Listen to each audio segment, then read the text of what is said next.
we go. Segment one on a Wednesday, talking some Michigan football. Former Wolverine Jim Scarcelli. He's here on Wednesdays, football season, Mondays, other selected times. He's here now, ready to go. Scar, how you doing? How you feeling?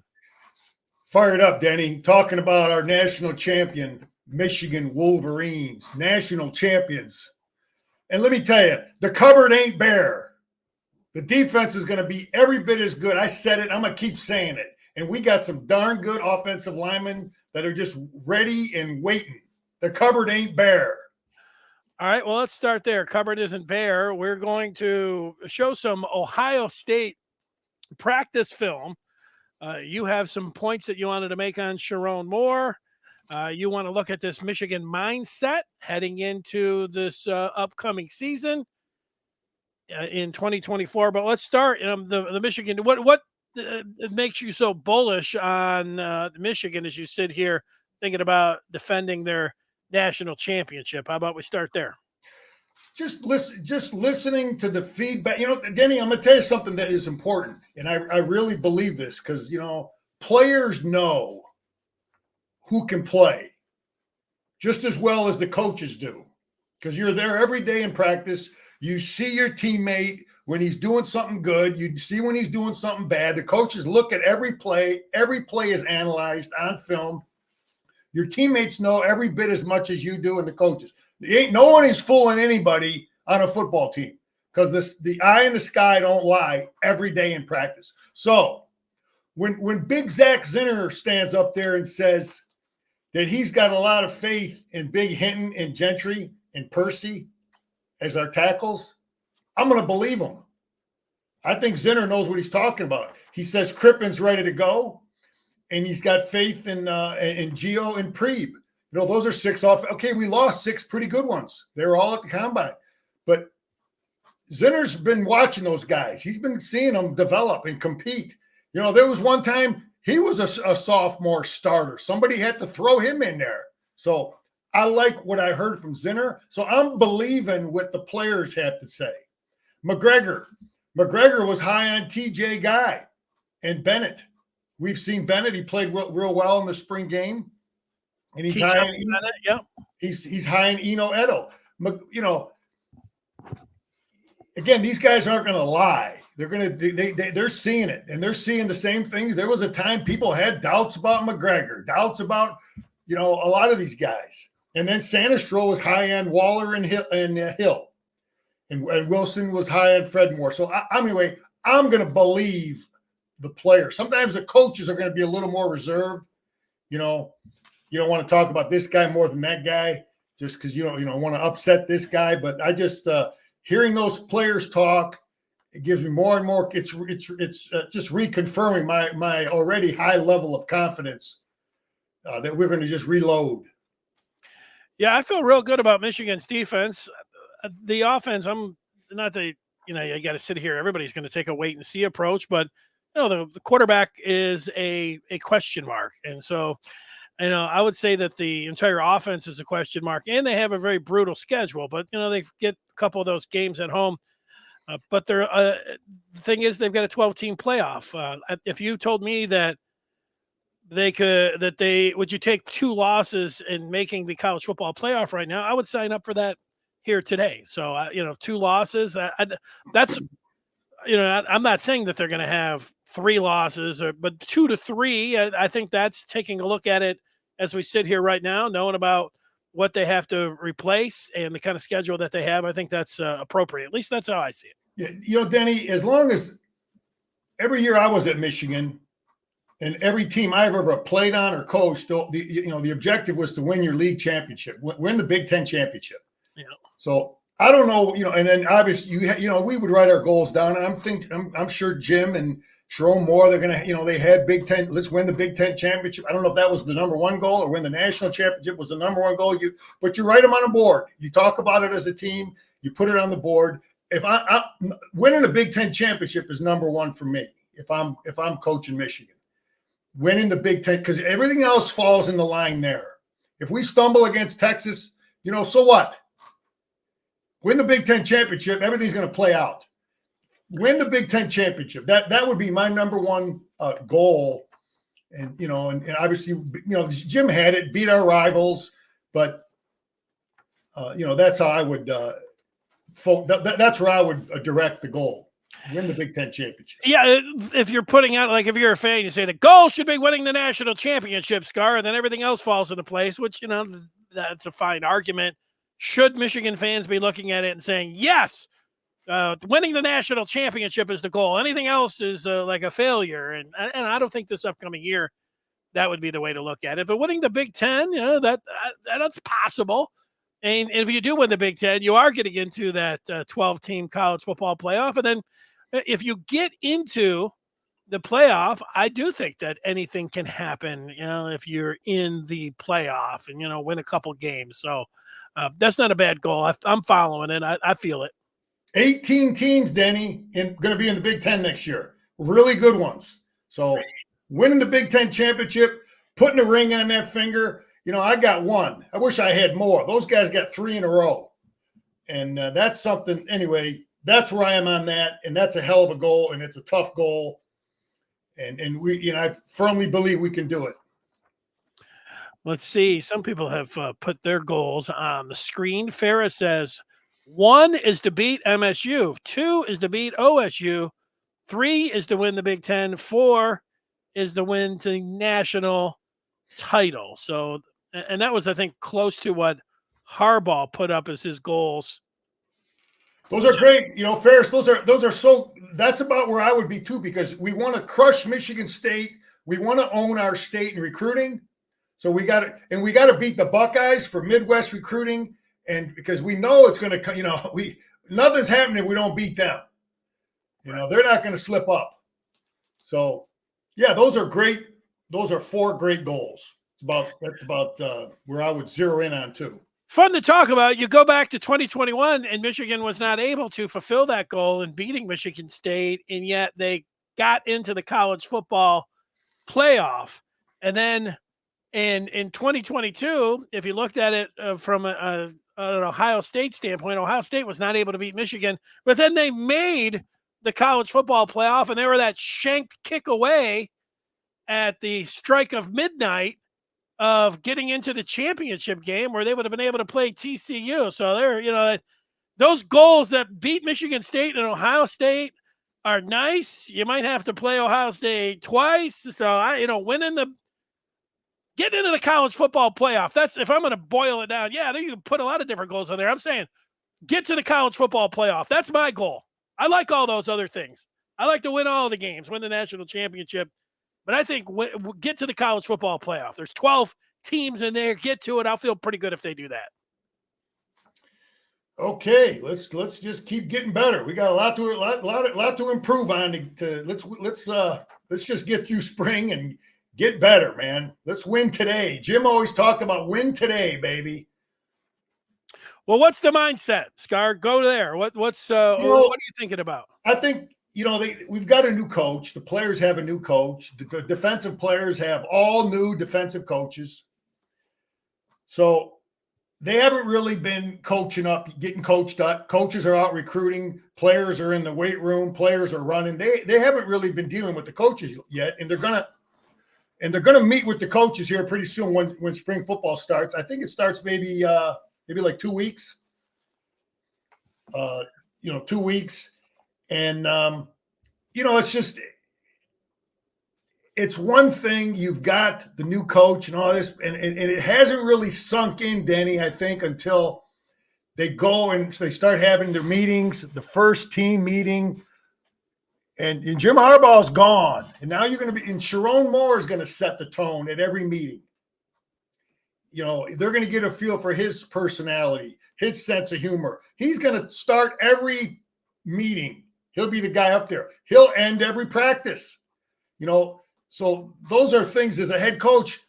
When I first became a head coach, you got to think about what you're going to say before every practice. You don't just go out there and just, you think about it. What am I going to say at the end of practice? What's my pregame speech going to be? What's my postgame? You got to think about all that stuff. But the mindset, Denny, is what I'm thinking. Like, okay, we've won 3 championships in a row. people say the cupboard's bare. You know, some of this media stuff, you can feed on it as a player, as a team, as a player a little bit. You know, it can help. Not that you need more motivation, you know, to play and start for Michigan in front of 100,000, play on that. You know, there's a lot of motivation there for a lot of these players to finally get, you know, in there and be a player for Michigan. But well, Scar, anybody, whether they were local or national, whether they were a fan or in the media that said the cupboard was bare, I would put the stupid tack on them. Now, if you want to say that Michigan has to replace their whole offense and they have to replace their head coach and they've got a murderous schedule, those things are that is somebody that's taking a look at the team and making a point, and it's a fair point. But saying that the cupboard is bare is stupid. Well, I know, but there's that, you know, there are people in the media that are saying that. I sure as hell aren't. But some of those things can lead and help. Again, not that they need a whole lot of motivation, you know, but there's that coaches will use some of these things. You know, hey, they're disrespecting you, man. We lost everybody. We got nothing. No one to replace JJ. No one to replace Zinner. We got no one that can step up, you know, and replace Junior. You know, so there's going to be a little bit of pissed off, a little disrespect. But I think our kids are going to be confident. Our coaches are going to instill that confidence. And at the same time, Denny, these kids want to get on the field. So they're as much as a player who's on our roster right now is a team guy, wants to help Michigan win. More than anything, though, they have individual self-driven motivation to become a starter, or if they're not in the depth chart, to become a second-string kid. All of them want to move up the depth chart more than anything. So that motivation is there. And, you know, so Sherrone's just got to, you know, bring it all together, man. So I think our mindset is a lot of those things going on, maybe a little pissed off, but the underlying driving motivation is for these guys that want to get on the field and prove that they're ready to go. A guy like Gio, you know, a guy like Preeb now playing for Michigan, Hinton, they've been doubting Hinton now for 4 or 5 years, 4 or 5 star kid, you know, and now Gentry, big time recruit. You know, what have you done? Well, you know, he's going to get a shot now. You know, Loveland. Okay, now you're the big guy. You're the third year guy. You got to block. You got to catch. You know, and Donovan. I mean, everybody has motivation on that football team. Yeah, and you know, my mindset is one of joy of this off season, and then I hear everything you're saying about the question marks and what people would say nationally. I could tell you this, that if Michigan goes out, the one of the most anticipated matchups of the entire college football season is going to take place at Michigan Stadium on September the 7th. That's when Michigan hosts Texas. If Michigan goes out there and beats Texas, that swing's going to go way to the other side. All those people that were saying all this, all of a sudden it's like Michigan, they're ready to defend their title, all of that. So I like having a game number 2 right there, because all this stuff, Michigan's any good, they got to replace all that. They can answer this question almost immediately, and I like that. From that standpoint, I like it. I know a lot of other people would just like, you know, Twinkle's toes, you and all that and everything else. So, but Huckabuck, but no, they're going to have to play Texas in game number 2, so they're going to be ready to go. Yeah, Bo used to say Notre Dame, he liked having them, you know, right away, because it let him know where he was as a team, man. He was right about that. Bo was right about that. Yeah, but anyway, Sherrone Moore, one of the things he's going to have to do for the first time is he's going to be the guy after practice to say whether we were any good or not, or we were bad. You know what I mean? And it's your voice, it's your vision. So that's that. Just wanted to point that out, but I'm, you know, anyway, Danny, I got on my notes here. You know, a job that's one of the toughest in the Big Ten? UCLA. It's one of the oh, you go ahead. UCLA is one of the toughest jobs in the Big Ten. I just think it is. Chip Kelly left for a reason. I've been on that campus. The Rose Bowl is about an hour drive from campus. You know, they get 30,000 people at their game. That is one place, when we go play there, it's not a huge home field advantage. I guarantee you, when Michigan plays their first road game at UCLA, we'll have just as many fans there as them. They just don't have a great following. It's a tough job, tough place to win, and I just wanted to point that out. Yeah, it's weird. I've never been on that campus myself, but I've heard that it's just beautiful, and it's Southern California. And yeah, you can't do anything about. You got to bus your students over to the stadium, but but it's such a great setting that you would think maybe it's the powder blue. It's you kind of feel soft. I wonder if Harbaugh is going to change that up there. Like his team there, they just look soft in those Charger blues and the UCLA Bruin. I mean, they had good teams in my era, but I just think Oregon goes in there and recruits. All these people, everybody's going into Los Angeles for recruiting. Sure, and they haven't been doing a great job of keeping them. Then another thing I just wanted to applaud Braylon Edwards, anybody in the Metro Detroit area. It was national news. He helped some 80-year-old man, protected him. The guy was getting beat up by a young kid at the gym, and I just wanted to give a shout out to a fellow Wolverine, Braylon Edwards, for really possibly saving an old man's life. It was in all the national papers, so that's good to see a Michigan guy doing something good out there. Like positive stuff. Scar, Papa has put a question up for you. And it's about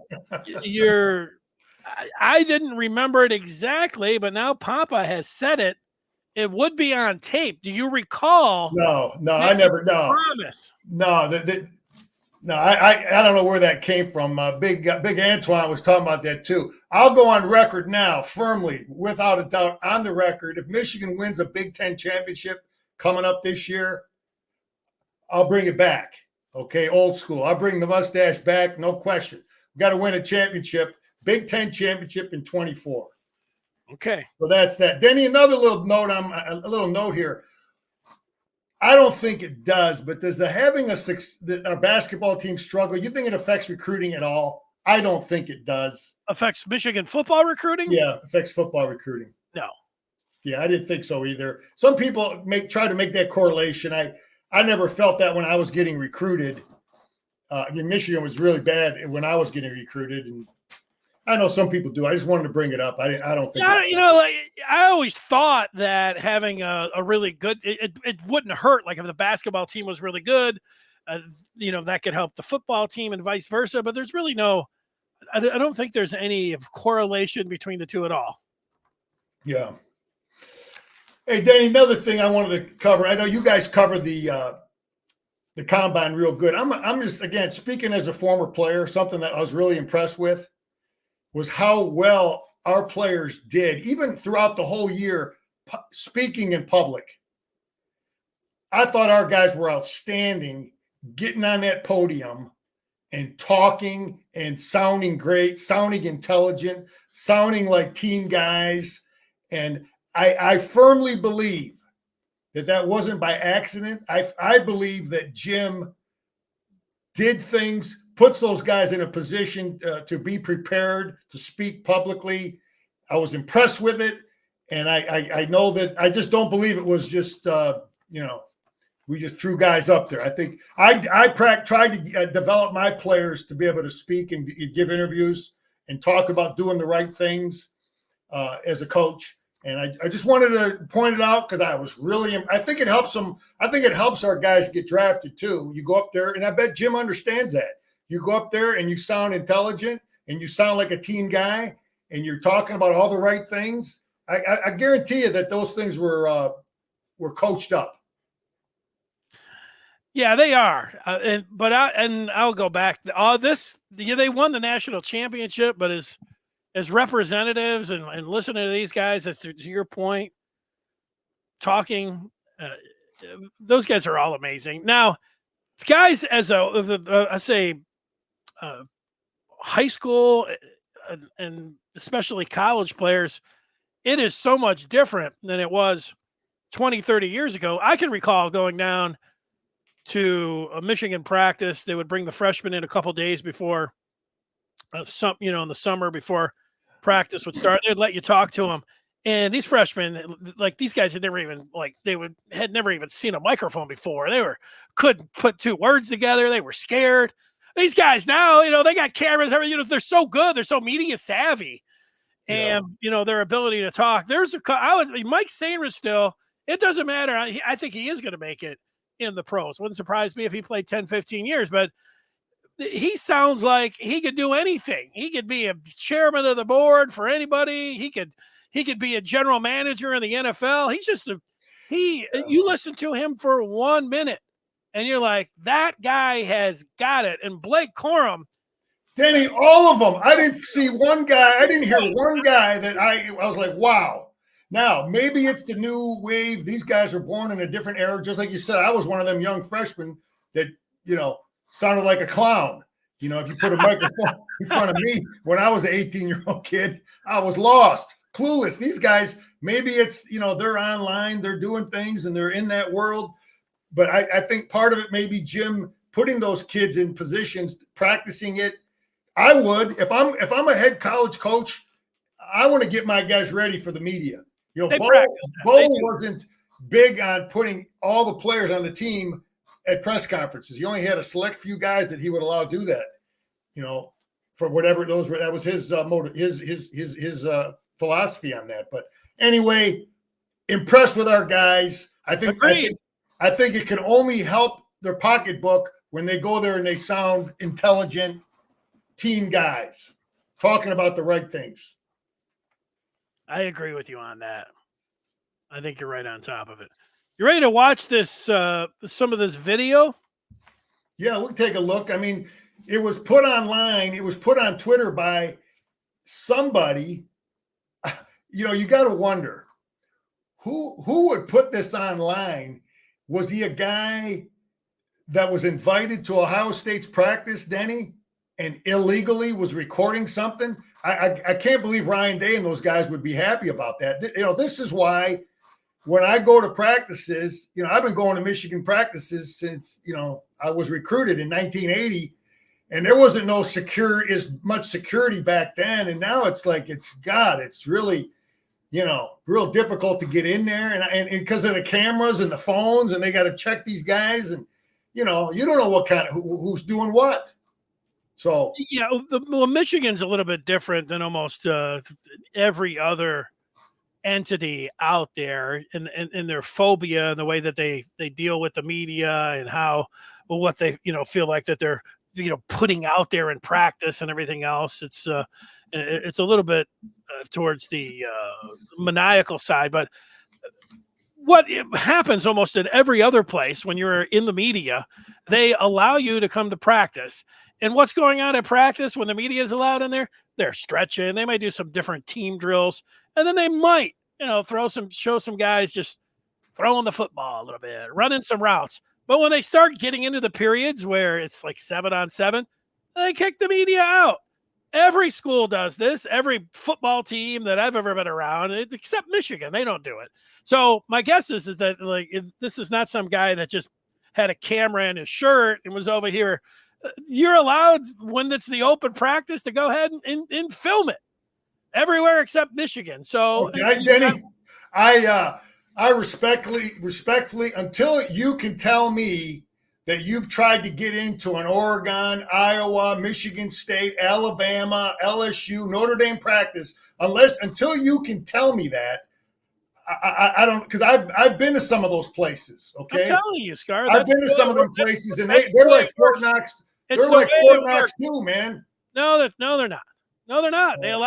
They let their media go to almost every practice. They let you watch stretching. Right. Great. It's just practice, right? Well, that's nothing. They let you watch. Well, it's nothing. But for fans, to be able to just see the guys out there, what Michigan does is they bring their own people in there. They'll shoot some film, and then they put like a minute highlight reel out, and everybody's, hey, look, Michigan does it. That's Michigan. Michigan's been doing that. I don't know if it was before Bo. Bo, did not have the greatest, dealings with the media. Lloyd Carr, told me, he thought he had a hostile. He did not think that working together with the media, and he learned that from Bo. It was hostility. It was everybody's trying to, find something out. And so Michigan they've always had that. And you don't get a whole lot. I've been to a million Lions practices. Yeah, you watch some of that stuff in the practice, but you're not finding anything out. Even if you could be over there and be the next Connor Stallions or something and have the video, you're not getting anything out of it. So, well, Bo worked under Woody. You know, one of Woody's favorite lines, who is they? Who is they? You know, referring to the media. Who is they when they're trying to, they are saying this. Anyway, I just remember Bo at times saying that too. Who's they? Only thing that matters is the people down here at Schembechler Hall. But I got news for Woody and Bo and you, Scar. All of these people that are watching this, this and listening to this podcast, and all the people that are interested in college football and go down there, you know who they are? They are serving the people that pay you all of the money and that are interested to go down there, and why you can have a football building named after you. If there wasn't this energy and interest in you, that's who they are. I don't know why I have to yell. You got to win, baby. Then if you win, then they're interested, man. If you're not winning, and you know, it's all about keeping they got to keep the criminals out of there. They got to keep the shysters, that are pulling their camera out, filming they're not supposed to. You know, so you got to watch for that stuff. Now it's a different world, man. You know, I go down there, they're checking your camera. They don't want you pulling your phone out, man. Just for the same reason that we're looking at this film here. It's been a few years, and you're right. It's been a few years since I've been at Lions practice, but they do give you a piece of paper at the beginning of the first day of training camp, and I think it says like things like no live tweeting or, no live, video sending it out. You have to wait till afterwards. I mean, there's some guidelines, excuse me, like that, and you are supposed to know. Like there are some times that you do get to actually see some things that are going on at practice, but you're never, and this is one of the things where it crosses from, journalism to what they call fanboys, which most of the people really like, that if you're in the media and you're a big fan of the team, or, simping for the team, which is what the younger people call it. You're not supposed to like be giving out any details. Oh, look at this.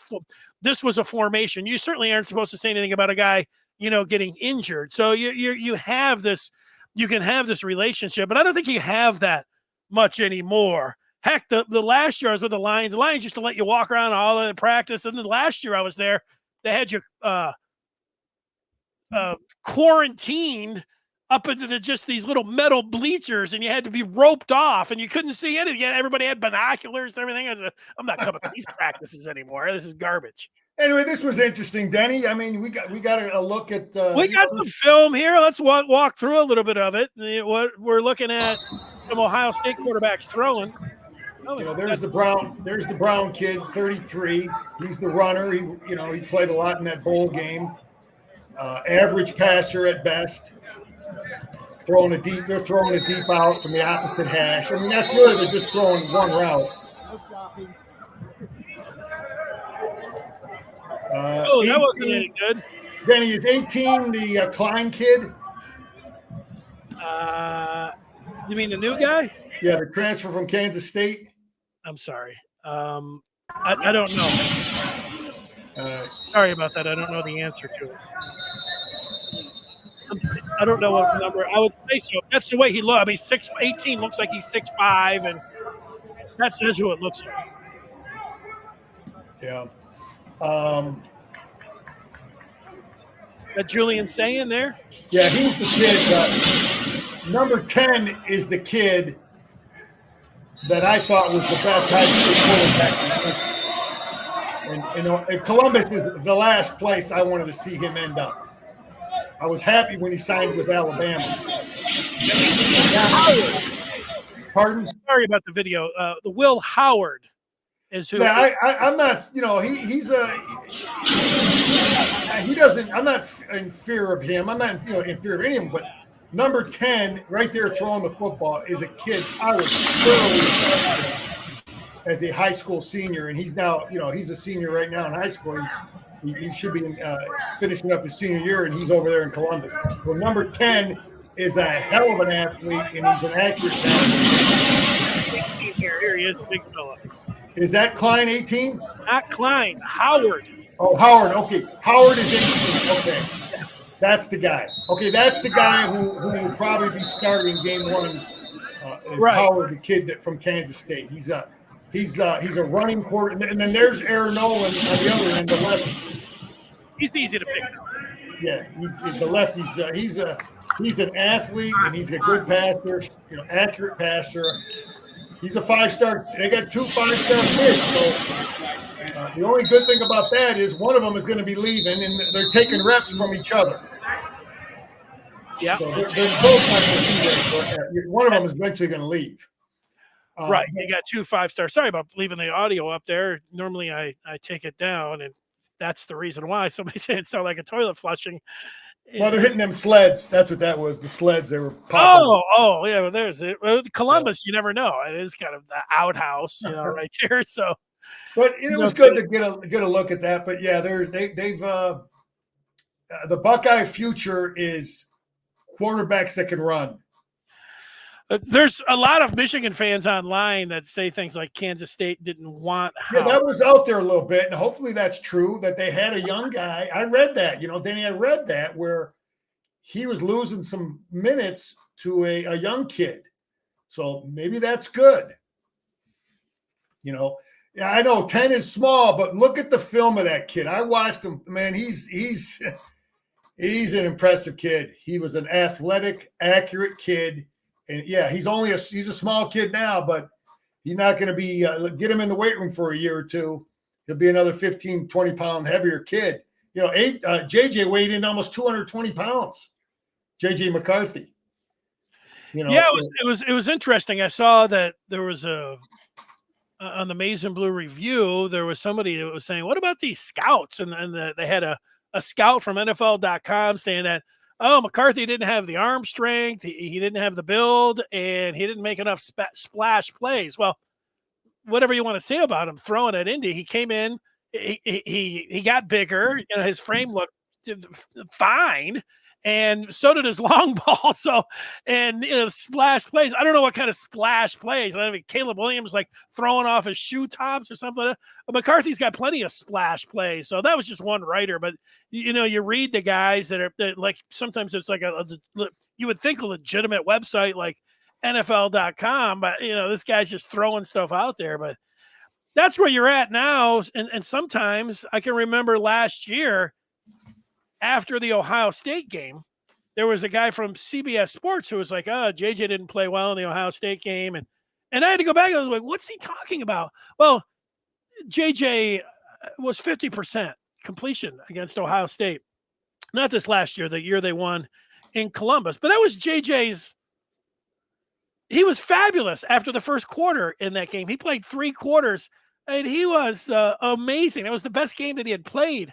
But if you just look at this is what some people do. They just look at the numbers. You can't watch every single game. But, here was a guy making a determination like, yeah, JJ looked at the QBR, looked at the completion percentage, like, McCarthy's not all of that. And some of that stuff goes and kind of. Yeah, but Denny, that's a great thing about podcasts is if you don't want to listen to some clown like Pete Feinbaum analyze talent, you can come over here and listen to some wisdom from Denny and Scar and Jerry, who break it down the real deal. JJ could play. He always could play. Just so some clown out there who doesn't know what the hell he's talking about. But, Denny, that's one of my talking about evaluating talent. Okay, Sherrone Moore. I'm kind of moving ahead. There's things that I'm checking off my list. System, everything's staying intact. Number 1, great. Sleeping at night because of that. Staff, checked off, hired great coaches. I firmly believe our defensive staff ain't taking a backseat to any staff we've had the last 3 years. We're going to be solid. Offensive staff, solid. Check mark. Kept our players. They're all going to compete this spring. You're going to see some guys leave after the spring because they're not where they are in the pecking order. That would be the only reason they'll leave. But they're there and they're competing. Okay, the only thing that we won't be able to check off Denny for a while is his eye for talent. We looked at those 18 kids that were at the combine. How many of them were 3-star kids? Was Sanistro a 3-star kid? I think so. Jim had to, and that's when, I looked at Kirby Smart. I put it on my, I saw him on Twitter. He talked about so many talents the head coach has to have that you don't think about until you become a head coach. And, he's the guy that has to make a decision on, do we offer this receiver or do we offer that receiver? Do we offer this tackle or that tackle? Because now Michigan is winning. When you're doing real good, a lot of times you end up just selecting, especially if he's an in-state kid. If we choose to offer some of these kids, more likely they're going to come. So you got to make sure you're making the right decision. All right. So, that was the word back in the day when I was getting recruited. Like, Michigan doesn't recruit, they just select. We want, whatever. But anyway, this is what we're all hoping for, that he will demonstrate that, because this team right now, the talent, everything, the talent, the recruits. Jim pretty much had the final say on him, obviously with the feedback from his staff. But as we move forward, that's the thing that hopefully 3-4 years from now, we'll be looking at some of these kids that he signed that were maybe under, diamonds in the rough, three-star kids, weren't overly recruited, but he saw it. He's got to have that eye for talent that we just won't know the answer for that for a couple of years. No, I think that's really important, being able to get guys that aren't, the 5 stars, and being able to get them on the field. The other piece, and they just hired a general manager, and this Sean McGee, who was with Michigan under Harbaugh, and then he went to the Bears for 2 years, and now he's back. He was officially introduced today. How they figure out the part about name, image, and likeness, especially now that the floodgates have been open, but the NCAA last week was like, yeah, we're not even going to look into it. That you can go ahead and do whatever you want, basically, is what that signaled to every college football team out there. Is Michigan keeping the strategy of not talking about getting guaranteed money to the top players, and that is going to really shrink the pool of some of the players that they're going to go after. I think that can, I don't know about it being a legitimate concern, because the Michigan knows that this is something that they have to deal with. Whatever their plan is for it, we're going to see how that. Denny, I think we're already seeing it. Okay, we didn't have a bunch of guys leave. Josiah Stewart, I guarantee us, Stewart, Moore, I guarantee you they had a lot of money thrown at them. No, so they've done a good job. That's good, and that is great. That is great. I'm talking about the next thing with recruiting. Are they going to be able to get any top 100 players moving forward now that I know you say it's legal? Are we going to sit around saying that every team, now that the NCAA says we're not even going to look into it, and every other team that seemed like before was offering the money, and now is Michigan going to say, no, we're still going to yeah, we don't know how those conversations are going with recruits. No, we don't. When a guy meets with Brian Kelly down at LSU, meets with Sherrone Moore, or meets with Lane Kiffin, a top 4 or 5-star kid, when you meet with those 3 guys, how's the conversation different? That's the question you have, right? Yes, that's right. You would think that those 2 shady dudes from the South, what are they coming up with for that 4 or 5-star kid compared to what Michigan? That we don't know the answer to that question. And I think there's a mindset. You talked mindset earlier. I think the mindset needs to be former players like yourself and fans that are like, we don't want to be like a bunch of dirty rogues, shady. It's not that anymore. It's above board. You can do it. It's not shady to say you can have $1 million to come in here. You just have to decide strategically if that's something you want to do. The stuff about he got the bag, it's legal now. It's all there. Everybody's a free agent, and they're doing it with the players that they have on the team. And they did it last year with guys that were in the transfer portal. I think that they were able to say, look, those guys aren't prospects. That's the different part. I think that was their argument, but they have been reluctant to look at the high school players and say, hey, and so I think fans talking about throwing bags, or you talking about Brian Kelly being shady, it's not like that anymore. No, I know. Well, Danny, that's just it. We don't know I do believe though that we are doing something for high school recruits. Now we don't know the level of it. We don't know the extent of it, but I think it's obvious we've done it to keep our team intact. Because I guarantee, those guys had a lot of money offered. I know it. Okay, I know it. There's a lot of players on our team that had a lot of money offered, and they stuck around because we're somebody came up with something. And then it's just a question of how much resource does Sherrone Moore have? I don't know. We don't know how much the alum are kicking in for Michigan's NIL collectives compared to other schools. We don't know the answer to that. No, that's a good point. We don't really know. Sometimes you see some of these figures. But he does have he does have a bag that he can distribute. I guarantee you that. Yeah, I think that if Michigan fans knew that money that they were donating were filling up a bag to go to top recruits, then that kitty would grow enormously. People would be filling that bag up. So being able to connect those dots, Michigan needs to do that with the fans, and people need to get used to it and all that. Things are changing over there, but yeah, Michigan's not just sitting back doing nothing. Yeah, but Ward and the donors, and he's got to look at the softball team, the volleyball team, the wrestlers. He's got to put it all together. So he's got to deal with all the different people that want a little piece of what Santa's bringing into town, man. They don't want Dennis to get all the gifts, man. Scar's got to get a couple crumbs too, man. So that's the question. We don't know. But, yeah, I saw today, and I didn't see anybody. They'll probably talk about it. It was just a couple minutes before we came on. Nick Saban there was a story about Nick Saban and what basically pushed him. He was thinking about retiring, but it was the Michigan loss, which a lot of people thought. It was the Michigan loss that did it.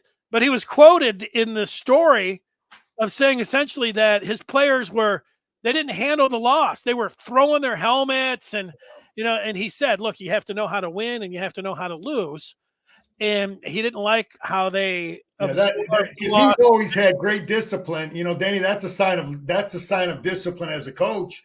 And there's, he never had that, and he's been the same type of leader. And he's wondering. And then I did read it too, man. He was talking about how he met with all his players after, and he said 80% of the conversations were about what's my playing time and what's my NIL package. So that's where we're at, and that's where he's at, and. Right. And old school, not old school for 2 years ago, you'd say, hey, you have to earn your playing time. We're not, everybody's, today you're competing, tomorrow you're competing for your spot. The competition is ongoing. And then when you think of a player, like, hey, coach, how much of that how much money am I getting? Keon Sabb just got a Benz. He's a backup up at Michigan. Now he's got a Benz. What kind of playing time am I getting? And where's my Benz? Let's see. What do you say it started at? It's a capitalist country, man, Danny. It's America, man. We ain't communist Russia. So it is what it is. Danny, do you have I wanted to move on to the Ravens, Michigan bloodlines. You got that on your notes there? Yes, I do. Let's do it. The Ravens, Michigan, Wolverine connection. I'm going to give a little history lesson because this is Scar's thoughts on the Ravens defense and the Michigan defense and how they're intertwined, and how where we're at actually goes back, in my opinion, over 50 years. 50 years. Yeah, hear me out. Okay, I'll hear you out on that. Okay, so Baltimore Ravens, Ozzie Newsome, brilliant general manager. They won their first Super Bowl with defense, but they were a 4-3 defense. But they always understood the importance of drafting defense. So I'm not going to say that they didn't always know and understand that we win with defense. He understood it then. I mean, Trent Dilfer was the quarterback. They win a Super Bowl with an average quarterback, great deep. But they were a 4-3 team.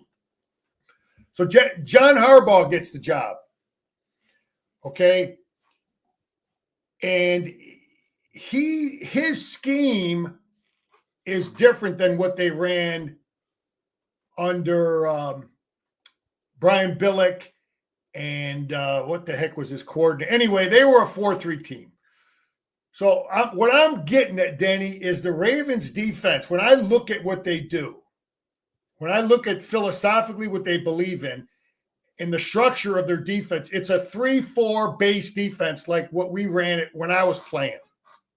Mm-hmm. And it's like what Michigan ran when Jack Harbaugh was coaching. It's the same stuff. Wink Martindale was the defensive coach under Jack Harbaugh at Western Kentucky. Okay, people want to give Wink Martindale credit as the founding father of the Raven defense, in which there might be some truth to that, but you always have to start with the head coach. You know, John Harbaugh approved everything that's going on with that defense, but at the same time, Jack Harbaugh is right there. When you watch the two Harbaugh football teams, their belief system is the same.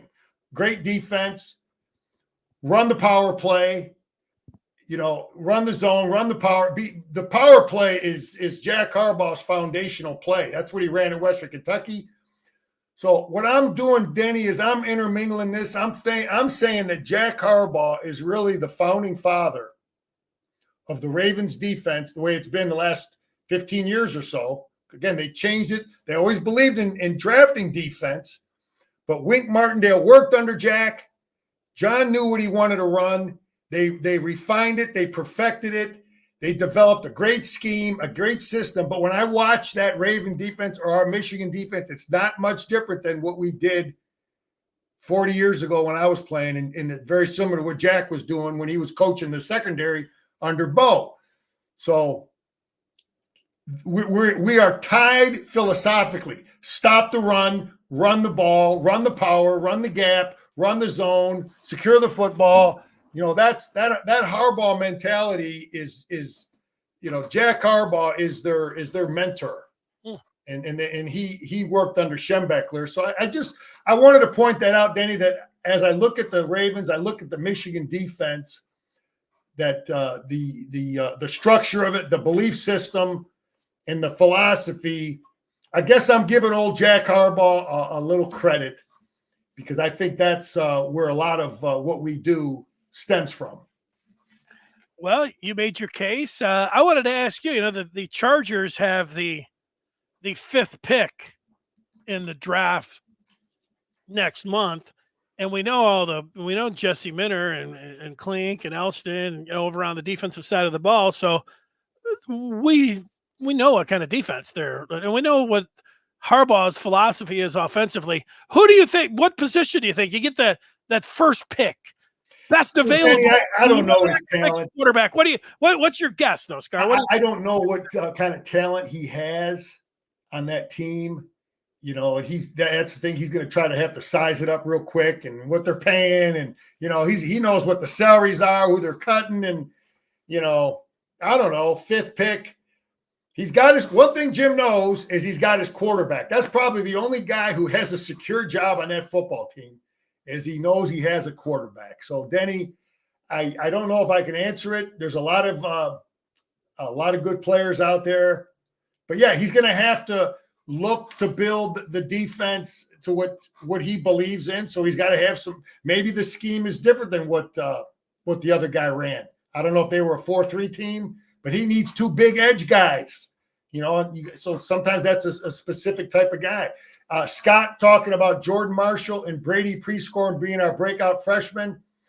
I firmly think Brady Prescorn is going to have a probably an easier chance to play, because I don't know that we have as much athleticism at tight end that he's going to have to compete with.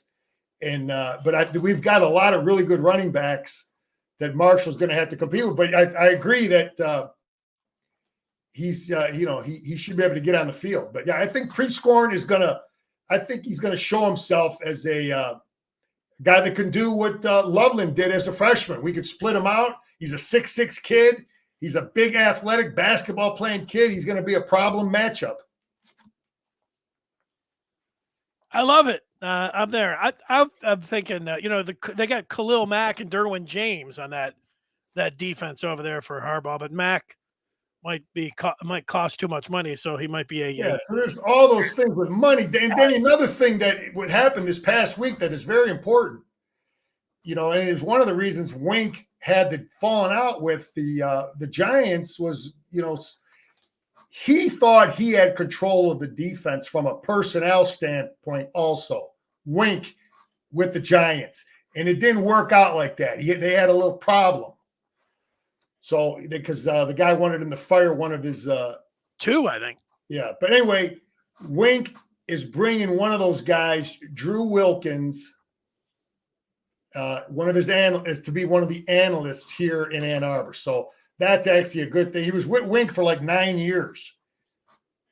That's a nice analyst. If the guy was, so that's a great staff. Yeah, there. That it'll speed up the learning process of exactly what everything we want to do. He'll have a guy that is right there, that has been with him.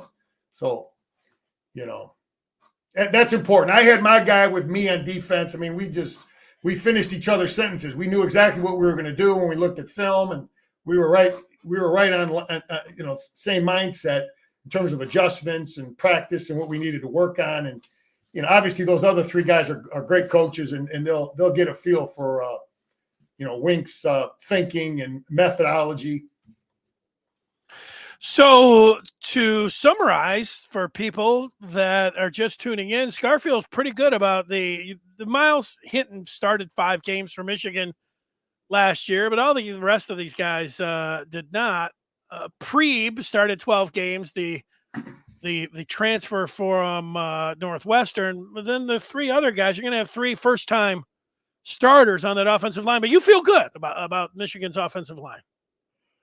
Hey, Denny, you got to be a starter. Someone, eventually you're going to be on the field. I mean, if you would have saw me as a freshman, you say this guy ain't never going to play. As a sophomore, he's barely improved. As a third-year guy, okay, he's kind of decent. But then it started to click going into my third year, that final spring, And I just think that these guys they've been waiting there, chomping at the bit, getting better, improving, learning from Zinner, learning from Ryan Hayes, learning from Corum. You watch these guys, you're stronger in the weight room, man, and they're ready to go, man.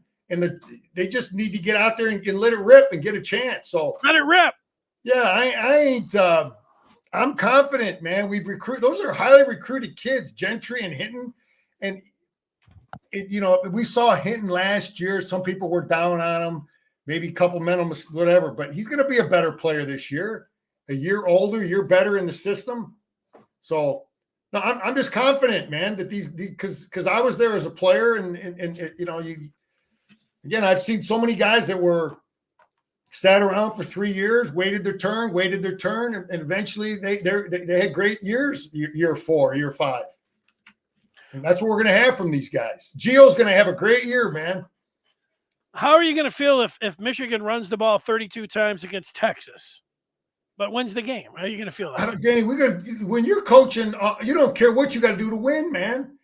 If they are overplaying the pass, then we're going to run. If they're overplaying the run, we're going to pass. If they're not honoring the quarterback, we're going to run our quarterback. If they're honoring the quarterback, but they're not honoring the running back or whatever, you got to. Then that's what the great play callers do. They see, where's the weakness of your defense, personnel wise. What's the weakness of your scheme? We're going to find it, man. And we've done a great job of that. Sherrone Moore has done a great job of shifting and motions and reverses and halfback passes and all that kind of stuff. So Ferris would take a 3-2 Michigan win over Texas right now. You're darn right, man. I lost 3-2 one time in a mud pit. Really? Yeah. You lost 3-2. Safety, and that guy kicked the field goal at the end. It was a terrible game in a swamp. But you take what you do what you got to do to win, man. And if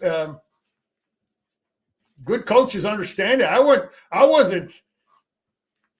was impressed with a guy that had the courage to do that. He didn't care about nothing but winning. How'd you like to go in that locker room, and having lost saying you didn't do what you needed to do to win. We got to throw it because the media wants me to throw it. The media. These people want me to throw it. The hell with that. You got to win, man. There were some weaknesses that our coaches saw when we had the 7 offensive linemen in the game against Penn State. There were some flaws in their adjustments. So our coaches are like, why change? If they're not adjusting properly, we're going to keep pounding them with this stuff. If you know, you don't change. There's a lot of coaches that believe in that philosophy, man. You're going to keep running the same play over and over until somebody stops it, man. Yeah, I just hearken back to 2021 and the non-conference slate. It was halftime of the Washington game. That was a night game, and Michigan was up 10-0. And I was talking with a friend of mine, and I was like, they're dominating. He's like, they're going to lose this game. They got to start opening up. If they don't throw a pass in the first series, I'm going to go down. I mean, he was just livid. And then I looked online, and there was, I would say that the majority of the people were just like my friend. That's all they were doing is complaining about Michigan being up 10-0 on Washington. And that's all they did is run it in the second half. But they ran it right down against 17-0. And then they just kept running it. And it was ground and pound, 56 carries for 343 yards.